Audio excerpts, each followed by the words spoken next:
Right, well, we have a delivery. And if you can see this is from Kezie.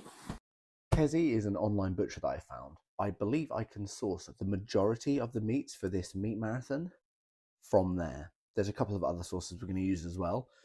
Kezie is going to be the main one I try and stick to so that at least we know the quality is the same. This is number 1 of Mandy's Mighty Meat Marathon. This should be Kangaroo. Let's get it out of the box. I've ordered 4 steaks because my housemates Adam and Lizzie also want to try the steaks. But they're not very big, which makes me think this box is a misleading size.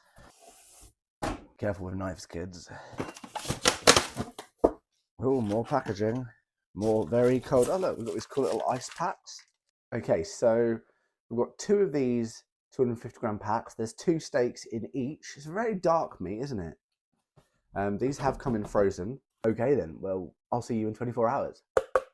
It's been 24 hours and we have the now defrosted and ready to cook with Kangaroo fillets. We're just gonna have a little look, see what they're like. It's a very dark meat. I assume you can see that.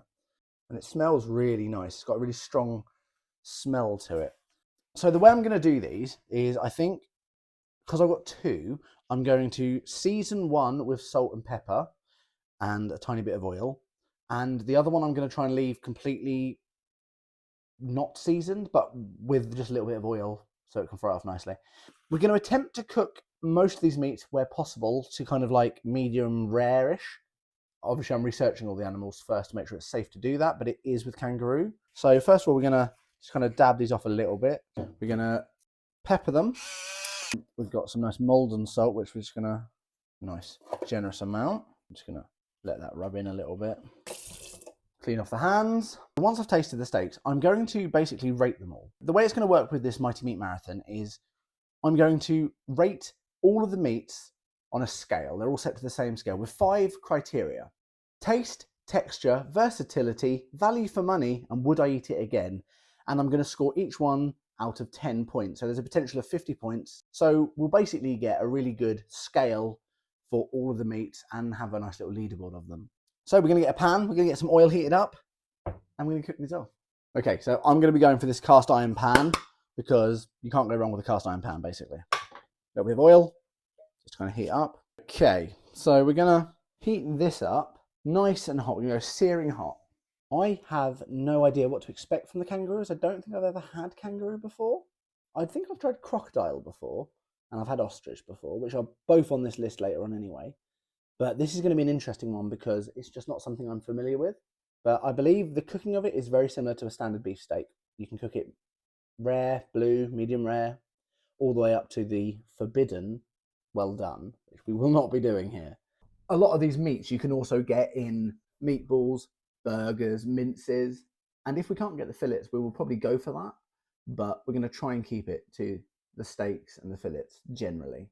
Right, so we're going to pop the meat in.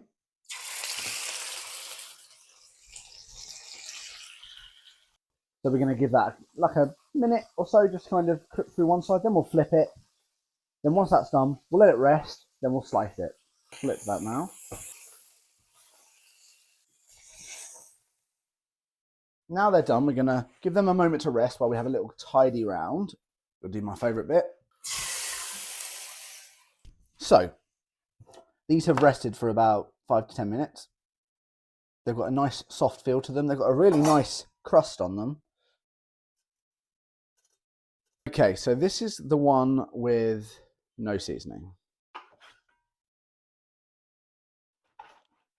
Here we've got a nice kind of cooked through. We'll cut the one with the seasoning. So to give it a comparison, this is without seasoning and this is with seasoning. We're going to plate it up and then we'll be back. So that is Kangaroo. It smells nice. It does smell a little stronger than beef, but I'm really interested to see what it tastes like. So before we eat, we drink. We're going to start with this bit of unseasoned.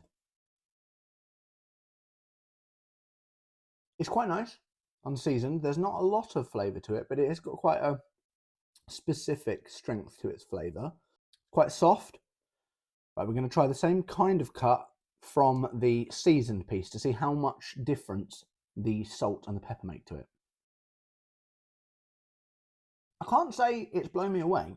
I was expecting it to be a lot of stronger of flavour because of how strong the smell of it was when I opened the packet. I was expecting it to be a much stronger, almost gamier flavour to it, but it really wasn't. There's marginal difference between the unseasoned and the seasoned. It has cooked up nicely. It's definitely crisped really nicely. If I start working my way through the criteria, taste-wise, it wasn't unpleasant at all. It was a nice flavour. I just would have liked it to be stronger. So I think we'll go for a 6 out of 10 for flavour. Texture. Right, texture. I will just try one of the slightly more done bits from the end because obviously I don't cook mine super well done.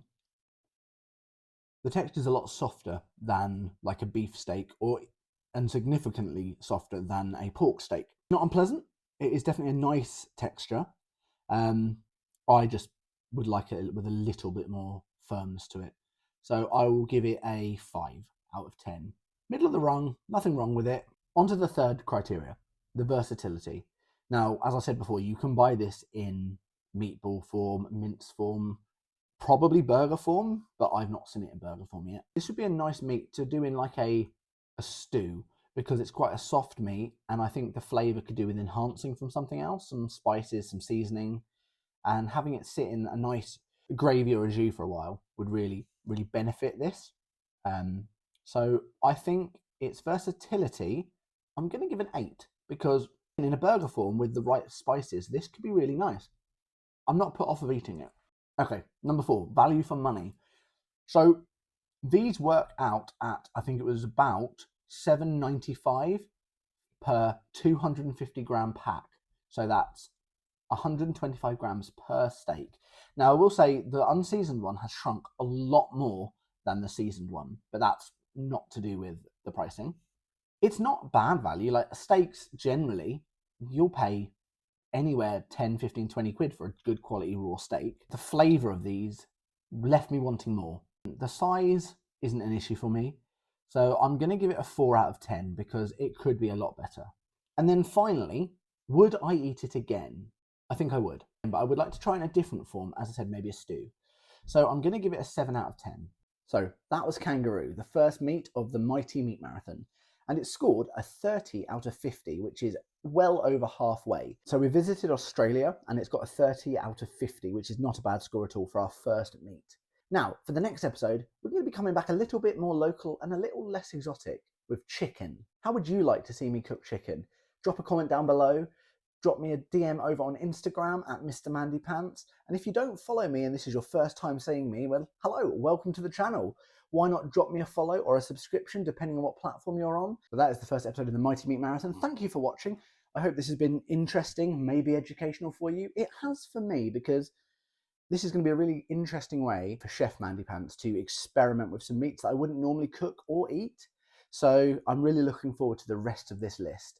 Let me know if you think of any interesting ways I could cook the standards, like the chicken, the lamb, the pork, the beef. If you want to know what is coming up on the Mighty Meat Marathon, jump into the Discord, where you can check the Chef Mandy Pants page out, which has a full list of everything I'm going to be doing on this series. Check out the Mr. Mandy Pants Facebook page, where I'll be leaving a review of each meat that I try just after I try them. Thank you for watching.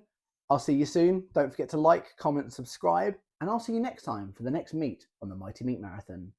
Toodle pip. It's just me and my silly life. I'm Mr. Mandy Pants.